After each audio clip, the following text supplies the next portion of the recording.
we talk about fresh expressions in England, sometimes they use the term FX, short for fresh expressions. So sometimes you'll see that, you might wonder what it means. FX is simply fresh expressions. Okay, let me give you the background story to fresh expressions. When Rowan Williams became Archbishop, round about the turn of the century, he was aware that there had been a previous decade, it was called the Decade of Evangelism in the 1990s, and a report had been issued which indicated that that was a complete failure. And it was a failure at all kinds of levels. We don't need to go into the detail, but he was aware of that as he was coming into his new role. It happened to be the case that one of his assistant bishops in the Diocese of Canterbury was Graham Cray, and Graham Cray is passionately committed to mission and evangelism. So Graham and Archbishop Rowan were good friends, and Rowan asked him, "What should we do?"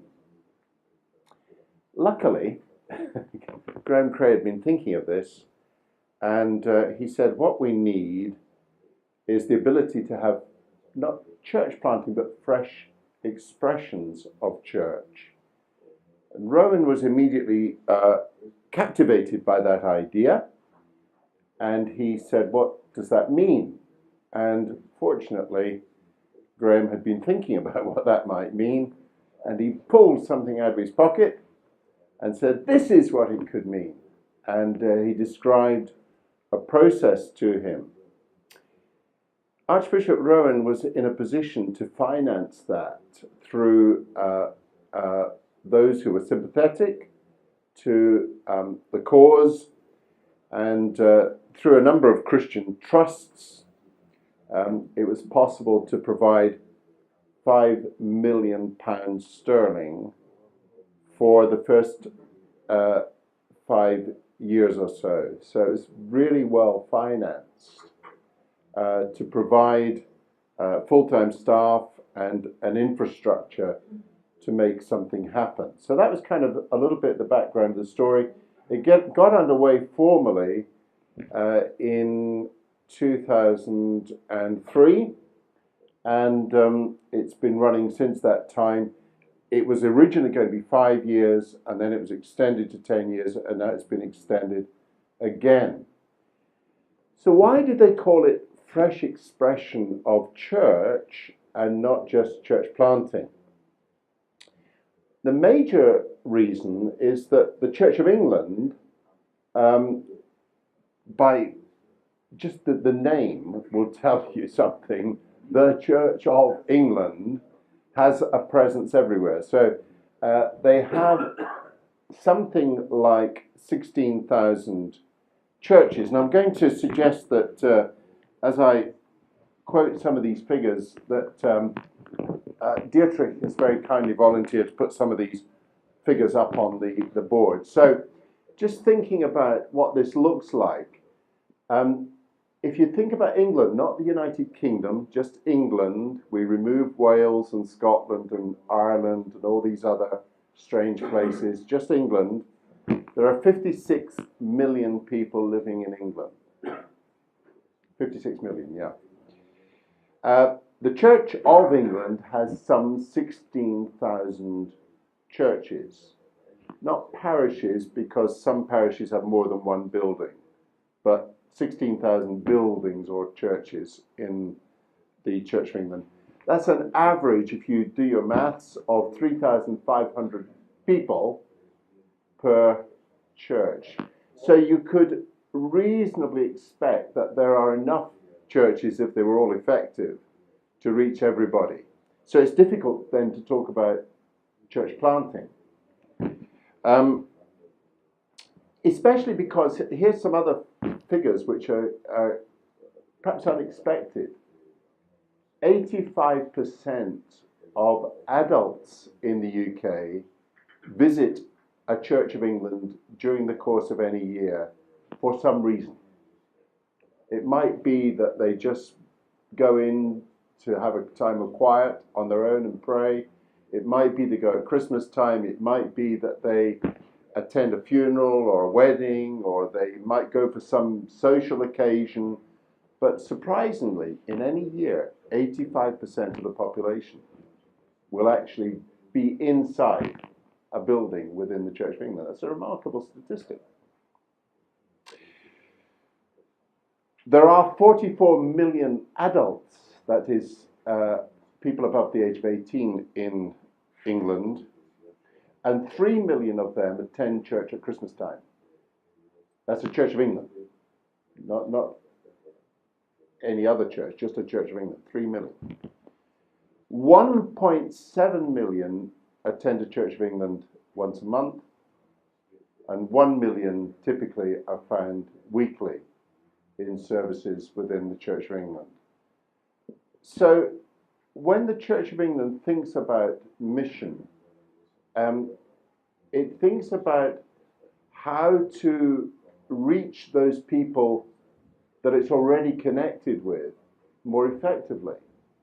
And that's why the term fresh expression seems to work better in an Anglican context than just church planting.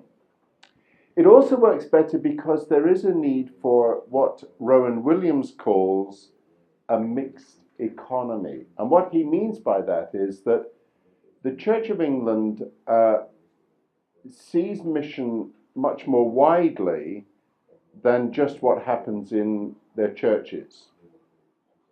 A third of all the children aged between 5 and 11 attend a Church of England school, for example. Huge numbers of people attend cathedral worship, which is kind of outside of the normal parish structure. And interestingly, in the last 10 years, the number of people attending cathedral worship has doubled, exactly doubled. So the Church of England has a very wide view of what mission might look like. And therefore, because they want to encourage existing churches to flourish and other modes of mission to flourish, they speak about a mixed economy. And to talk about a fresh expression of church allows that mixed economy to also flourish.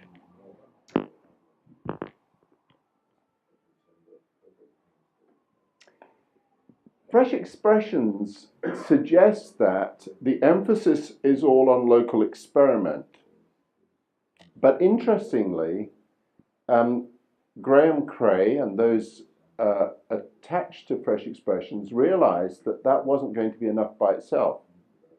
There was also a need for some change to the church structures nationally if local experiments were going to work.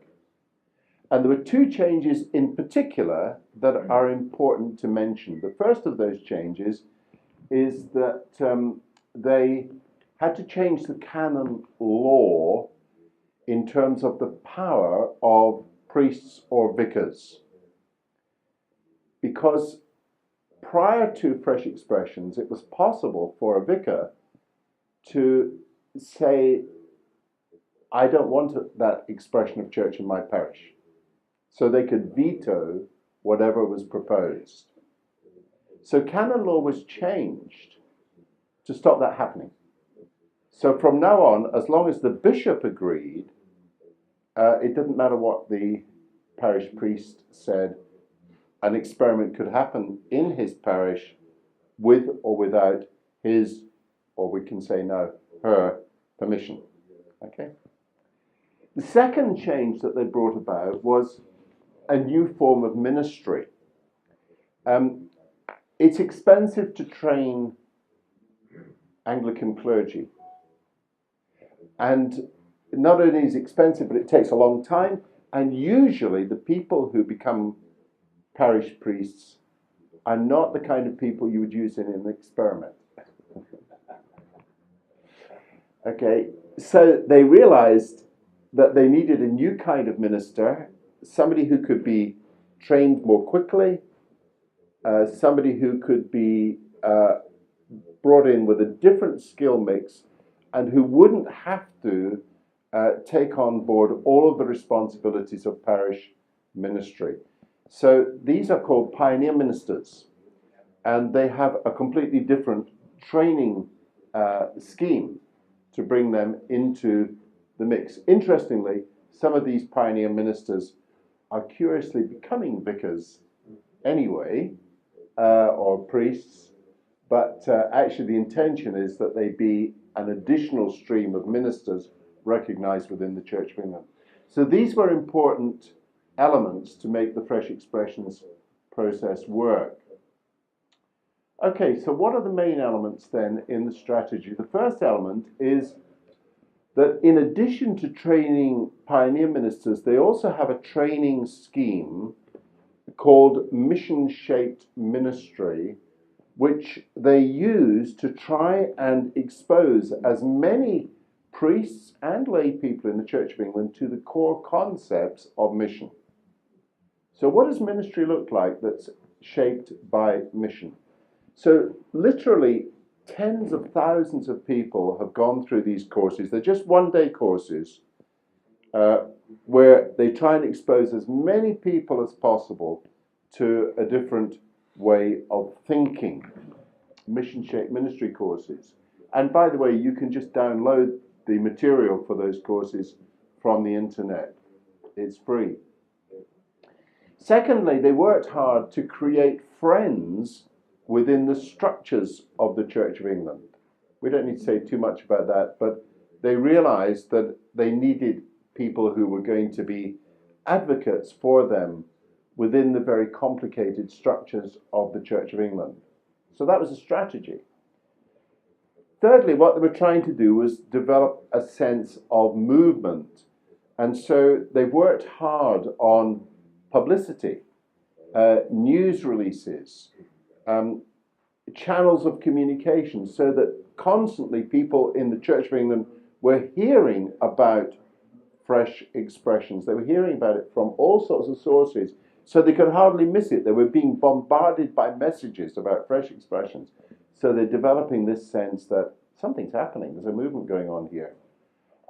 They accompanied those kinds of messages with publications, particularly books, which dealt with some of the more significant theological, missiological themes. And the most important of those was their first publication, which was just called Fresh Expression of Church. But they then had all kinds of other documents that they followed that up with. And then, importantly, they accompanied all of this all the way through with research so that they could demonstrate what was or was not happening, so that nobody could argue. If there were results, if there were good results, they could demonstrate it. They had evidence for what was happening. So this was a strategy in order to make this have impact. Martin, what date is this? 2003, yeah. I think the formal launch might have been 2004, but it was in that period. Okay. I don't think we'll go through this in detail, but I could let you have this if you wanted it. There were 10 criteria for what constituted a fresh expression, because one of the problems they had at the beginning was people realized that there was money attached to being a fresh expression. So therefore, if they had something existing that they could call a fresh expression and get money for it, they did it. So it kind of was a bit of a joke in the beginning. If it moves, it's a fresh expression. And then you attract funding. So they quickly realized that that wasn't going to work. So they came up with 10 criteria that would define a fresh expression. And the criteria listed here, you probably can't read them, but let me just give you a couple of them. First of all, it has to meet regularly. And secondly, it has to engage with non-church goers. So that's interesting. I guess another one that's important is the majority of members see it as their major expression of church. In other words, they're not doing this as well as going to church. This is their church.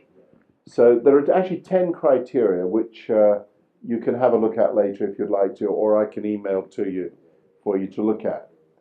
So that was an important thing to make sure that they could describe it. Now let me go to the key findings of the research. How many fresh expressions are there? Well, that's an interesting one. They're a bit reluctant to tell you. And the reason they're reluctant to tell you is that they haven't conducted research on everything.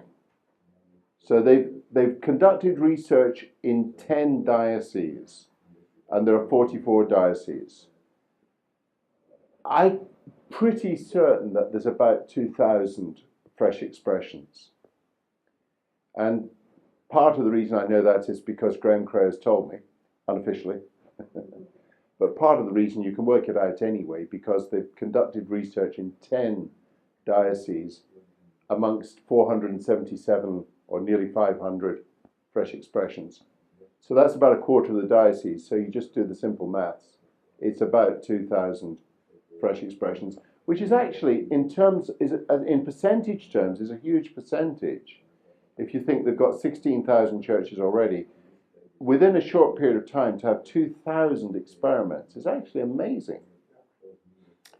I'll say something else a bit later about the other denominations that are involved in this, but let's just stick with the Anglicans for the minute.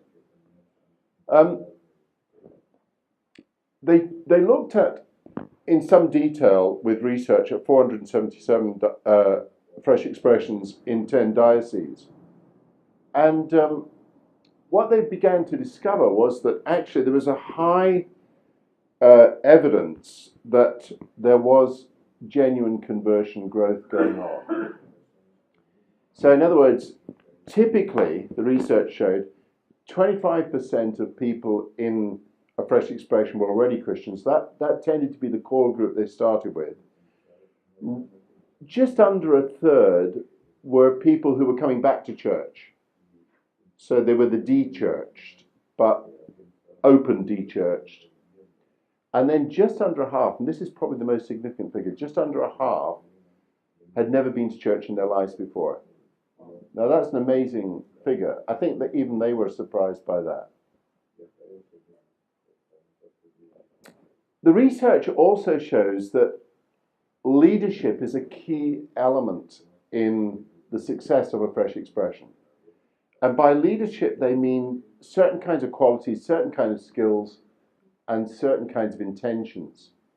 So in other words, what they discovered is that good leaders are very explicit that they intend for this to grow.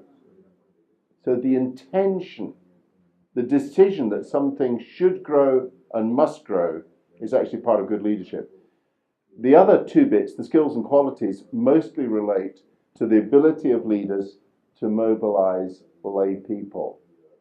And the second area, which we haven't got time to go into, but it's quite an important area, what they discovered is that more than half of the fresh expressions, 52% to be exact, are led by lay people, not by clergy, not by pioneer ministers, not by clergy, but by lay people. So when we talk about leadership, we're not just talking about clergy, we're talking about lay leaders and professional leaders, paid leaders. Okay?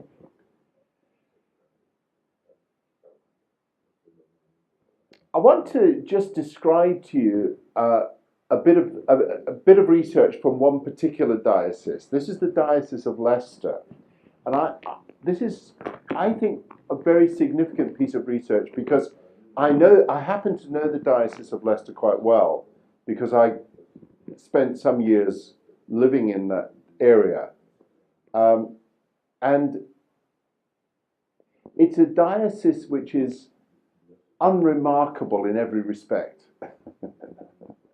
So, don't quote me on this, but it's probably one of the most boring dioceses in Britain. Now, it might have changed, Maybe it's more exciting now, but actually I think that's a good thing as a measure, because if you're measuring what's going on, you kind of want to measure the ordinary, don't you? You don't want to measure something like the Diocese of London, where there's so many people coming in from other cities, from other nations, from other continents. That makes it atypical. But I say that because the Leicester Diocese, I think, is actually a very typical kind of diocese within the Church of England. Now, here's what the detailed research showed. And I'm going to round the figures off a little bit just for your convenience. But in very rough terms, in the last year for which figures were available, the diocese, the churches within the diocese grew by, or they added 2,000 people to their total number of churches, okay? 2,000 people. Now, 1,000 of those people were completely new to church. And quite a few of them had come in through fresh expressions, because this was a diocese that took fresh expressions very seriously. 850 people was the net growth when you subtract people who had moved out of the diocese and who had the temerity to die. So the net growth was 850. Now you might say, well, 850 people, that's not going to write headlines. But actually stop and think about that for a minute. The Diocese of Leicester represents a population of 1 million people. There are 44 dioceses in England, and there's a population in England of 56 million. Just imagine you multiply 56 times 850. Okay, so there's 1 million people in the diocese. If it was typical of what was going on in the UK, you multiply that by 56. Actually, that's quite a significant figure. It's pretty much close to 50,000 people. Let's imagine you did that for 20 years. You're talking about 1 million people. So it might sound unremarkable in one way, but actually it's a very significant statistic, especially when you combine it with other things that are happening in the Church of England and in other denominations. Something stirring. If that can happen in a very ordinary diocese, then that's actually a very significant figure. It demonstrates that the slowing down of decline, which has been going on for some time, is probably now moving into an overall net growth in the UK, and that's a very significant development. So what are the transferable lessons? Well, I think they are these. First of all, there is a need for strategy. This didn't come about because somebody just started an experiment and saw how it went. This was very carefully thought through. There were a lot of elements in this strategy. There was the ability to resource the strategy. There was an awareness of what needed to be resourced. There was research built into it, as we've already indicated. So actually, when we go into the serious business of how we get denominations to grow, how we get groups of churches to turn around, we do need to think in terms of some kind of strategic plan. We might need to adapt it and adopt it and change it and so on and so forth as we go through, but we do need some strategic beginning. Secondly, in this particular case, and I think generally, we do have to think about the issue of resource. Very little gets accomplished with no resource at all. Now, how we develop that resource, we may have to be extremely creative about that. The Church of England is fortunate in being able to draw on wealthy individuals, trusts, the inherited money from the dead, and all kinds of other sources of income which aren't always available to newer outfits. But however we get the resources, whether we get it from overseas, whether we get it from entrepreneurial business schemes, or however we do it, we have to pay attention to the fact that we will need some resource. Thirdly, what comes through again and again and again in the reports is the importance of good leadership. And in this particular case, they obtained new kinds of leaders that they normally wouldn't have had access to through their Pioneer Leaders training program. Because the people that came on this training program would almost certainly never have made it into Anglican ministry. In fact, I'm pretty certain that they would never have made it through the first interview, because they were scary people for most churches. But actually, they were the right people for experimentation.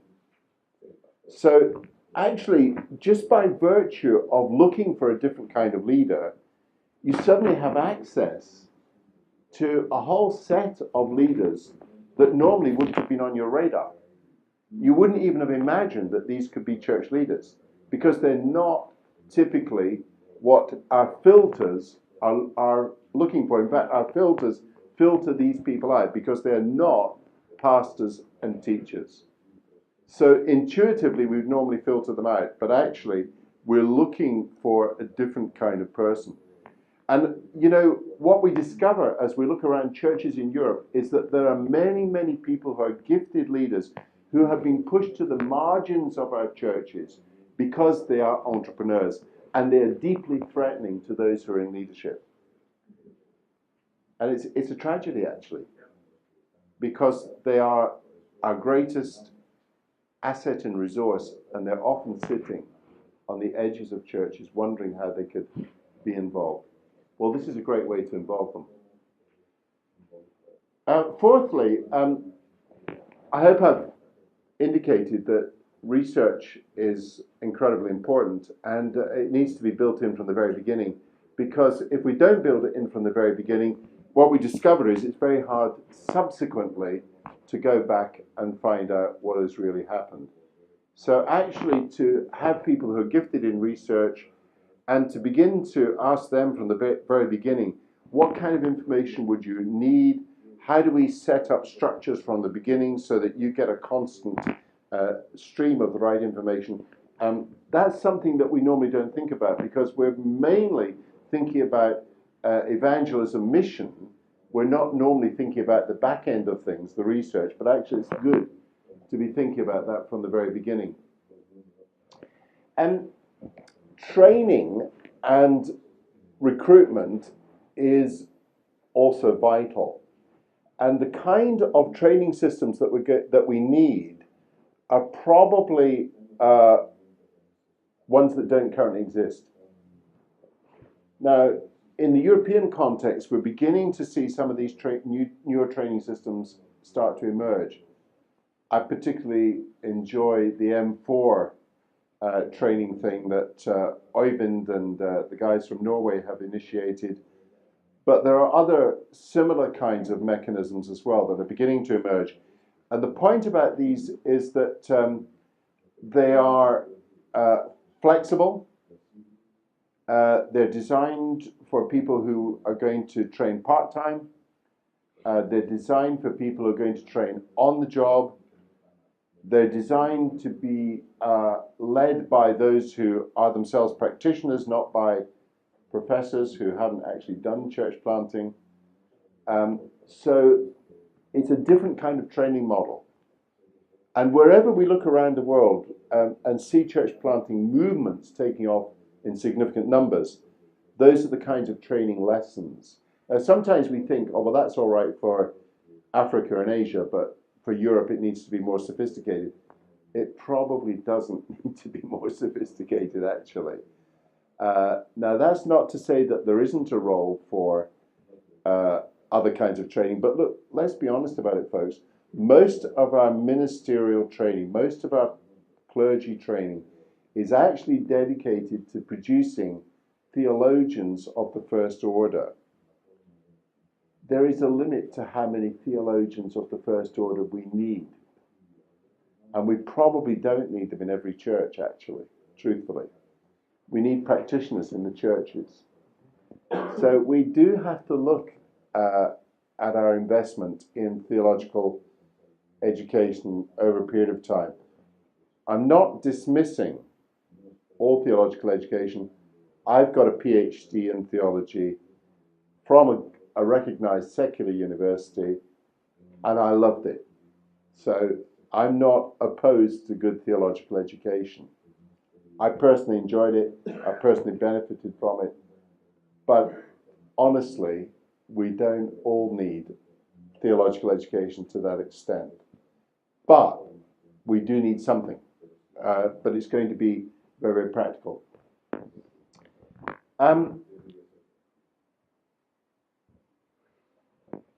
We have to think about what we need to do with existing systems in order to give permission for these other systems to flourish. Whenever you talk about church planting in a European context, immediately the barriers go up because there is a fear that the existing churches are going to be starved of resource if resource is going into new church planting. The evidence would suggest that if we invest in church planting, first of all, it doesn't take resource from existing churches, it creates new resource.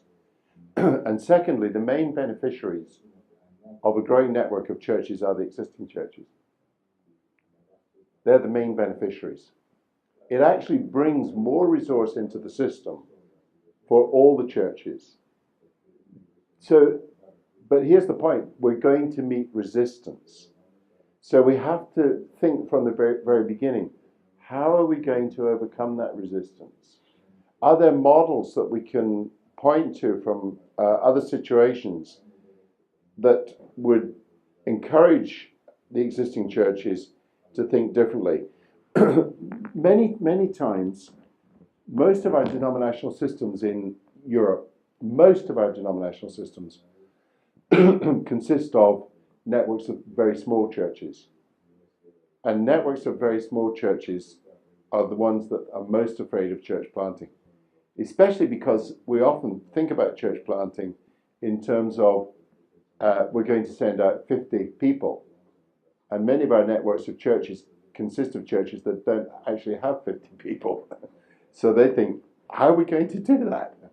Well, we do it because we're going to be thinking completely differently. All right, let's just return to fresh expressions for a minute.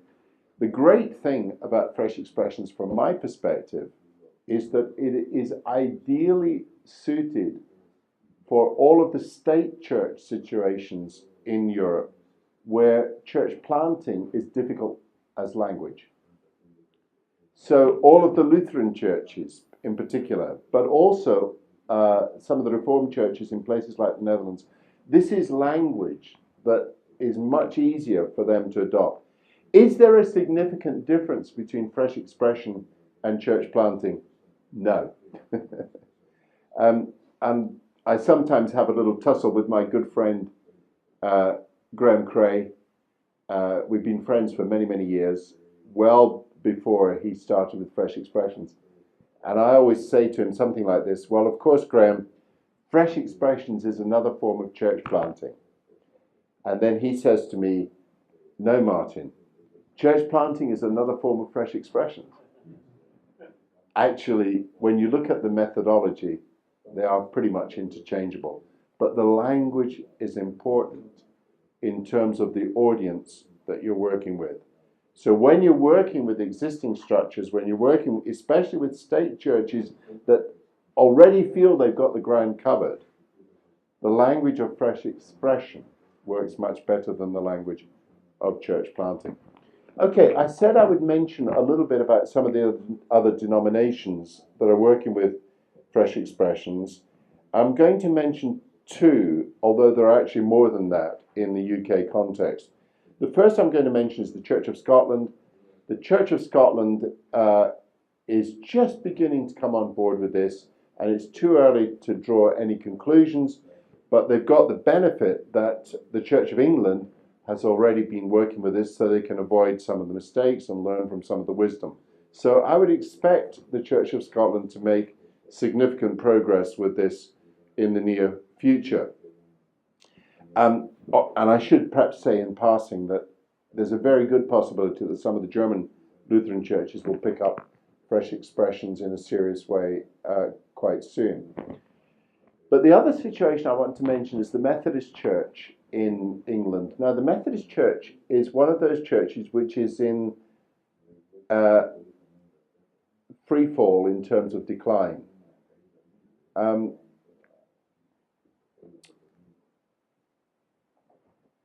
30 years ago, there were 8,000 congregations in the UK. Today, there are 4,000 congregations. So within 30 years, the number of congregations have halved. The majority of those... 4,000 congregations, 16,000 church. Sorry, this 16,000 is the Anglicans.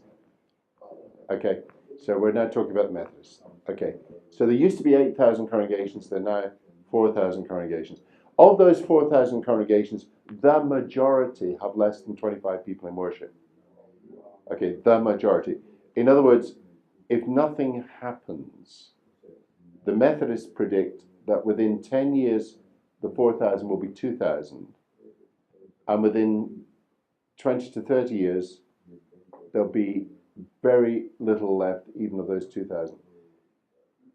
It is remarkable. And actually, the sad story of all this is an example of how liberal scholarship has completely demolished one of our major denominations. I mean, it's just unbelievable, really. Fortunately, the despised minority within the Methodist Church, the evangelicals, are in the business of rebuilding the whole thing. And here's the remarkable thing. There are probably 4,000 fresh expressions of church within the Methodist Church. And just think about that for a minute. How many Anglican fresh expressions did I say? 2,000. And that's where it started. The Methodists only have 4,000 congregations, and yet they've managed to produce 4,000 fresh expressions. Guess where most of those 4,000 fresh expressions are coming from? They're coming from the evangelical section of the Methodist Church. Not entirely, but for the most part they are. Now here's the point about those 4,000. Those who are watching those 4,000 experiments would say something like this. Probably only half of them will actually work. Maybe 2,000. But probably also those 2,000 fresh expressions that are going to work will be the new Methodist Church. It's actually remarkable to think that a whole denomination can be completely reinvented in this kind of way. And I think it's a testimony to the perseverance of a small number of people and also to the amazing creativity of God by His Holy Spirit, who's doing something remarkable, even with those who've been so disobedient. What is a fresh expression exactly is the question, and clarification, sub-question, is it a meeting? Okay, here's the 10 commitments. The first one is this: it is something Christian and communal, new and further, not an existing group modified. Okay, so it is completely new. Secondly, it's trying to engage with those who don't attend church. Thirdly, it meets at least once a month. So it is a meeting, to answer your question. Fourthly, it has or is seeking a name to give it an identity. 5, it has an intention to be church, not just an evangelistic mechanism to bring people back to some other church. So that's 5 of the 10. You can read the rest later, but it gives you an idea. You are talking about an intentional group that has a distinct time when it meets, That might be once a week, it might be once every 2 weeks, but it's got to be at least once a month. A long question about stats. Am I suggesting that the broader decline in the Church of England and more widely is being reversed? Yes, I am suggesting that. I mean, if I'm honest, you're mentioning Peter Briley's figures. I think Peter errs on the side of pessimism. Well, he is a statistician, but he's a statistician who has a particular approach to stats in terms of sampling, and then there are all sorts of projections built in. Now, you have to look at those assumptions in order to make a judgment about whether or not how accurate that is. We do have other mechanisms for collecting figures. I think there has been a significant slowing between 2005 and 2010, even on Peter's figures. But there's a lot of evidence to suggest that since 2010, the slowing has become either a complete levelling off or an actual growth. Not in every denomination. Absolutely, the Methodists are still in significant decline. The United Reformed Church is still in significant decline. Baptists probably are just about flattening out. But we're getting a lot of reports. I mean, I think the Anglican Church probably is just about growing overall. The Fresh Expressions claim to have added, in those 10 dioceses that were researched, they claim to have added 21,000 people to the life of the church, which is the equivalent of adding a whole diocese. So if you think about that, 10 dioceses have added the equivalent of another diocese in that period of time. It's quite amazing, actually. There's also reports, I mean, I know this, you didn't ask this exactly, but I am getting reports in the last 12 months from the Salvation Army, from the Nazarenes, from other denominations who are saying, we're actually growing. And that's reversed the decline. It's probably for the first time since about 1930.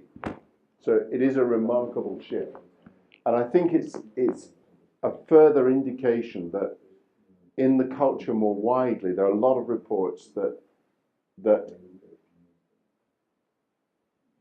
people are taking their general search for transcendence to the next level, i.e. they're seeking out answers about God by actually connecting with churches in all sorts of interesting ways.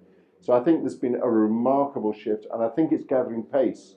Now, who knows whether it's going to continue, but I sense this is happening pretty widely across Northern Europe. Not in the whole of Europe, but across Northern Europe. The culture that we were hearing about earlier this morning of me, myself, and I, the answers lie within. I think people know that this is an experiment that's failed. The question is, where do we find food now? And it's just fascinating because again and again and again, we're seeing that when people come across Christianity, they know so little about it. Their first response is, why didn't anybody tell me about this before? This is fantastic.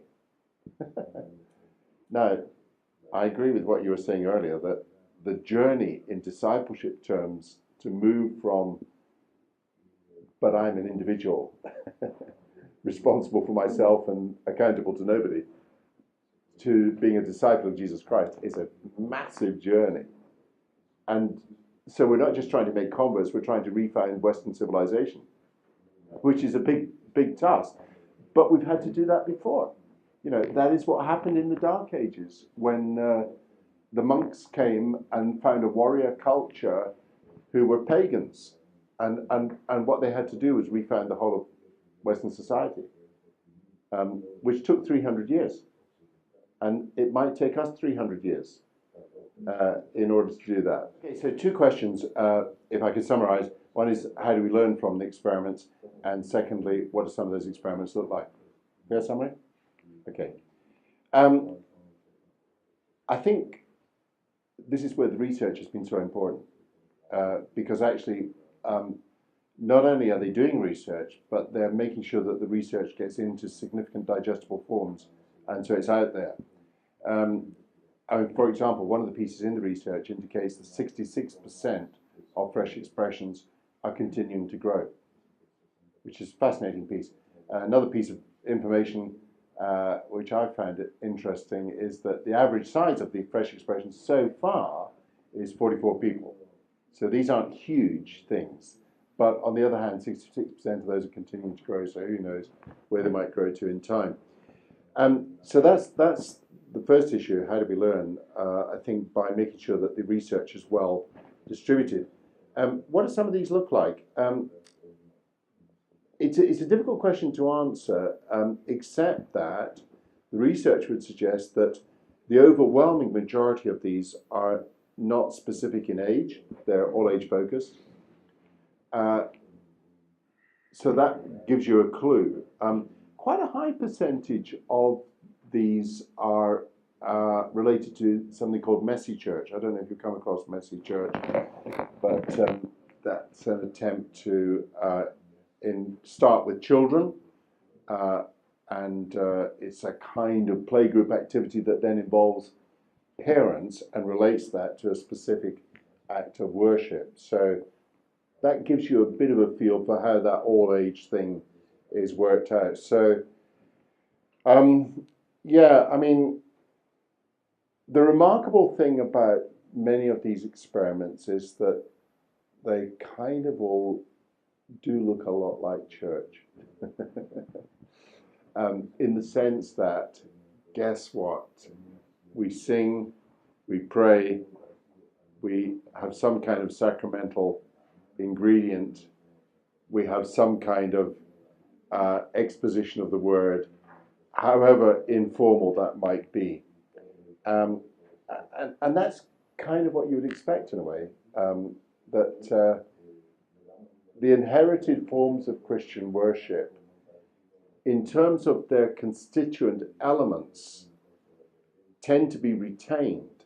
It's how they're expressed, i.e. they're expressed freshly. But in terms of what they essentially are, they're still there. What's the philosophy behind the connectedness or lack of connectedness of fresh expressions to the existing church?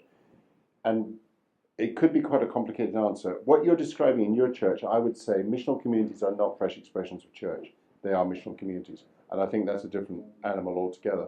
Second of all, I think that in some situations, definitely, it is a practical piece of politics to overcome the fact that some parishes have not been effective and are not open to new initiatives. So it is a piece of praxis, politics.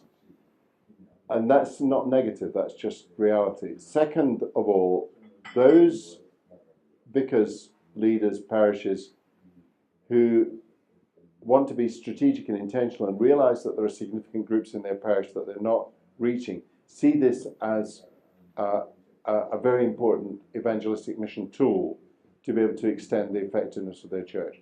So you get two kinds of approaches within the Church of England. Those who see it, those who embrace it and see the missional expression, the fresh expression, as legitimately part of the parish life, and those who see it as, well, actually, I can't stop it, but I'm not going to do much to help it, but it's happening anyway. But the other point about all of that is you have to remember that there are all sorts of other things going on in the Church of England. For example, there is church planting going on, which is much more like traditional church planting, especially around the Holy Trinity Brompton initiative, where they are taking existing plants, existing buildings, I mean, and replanting, replanting into existing buildings. And because that's now extending far beyond the Diocese of London, so far in an experimental form, but possibly in a huge initiative, that has to be seen alongside fresh expressions. So again, we come back to, it's all about the mixed economy.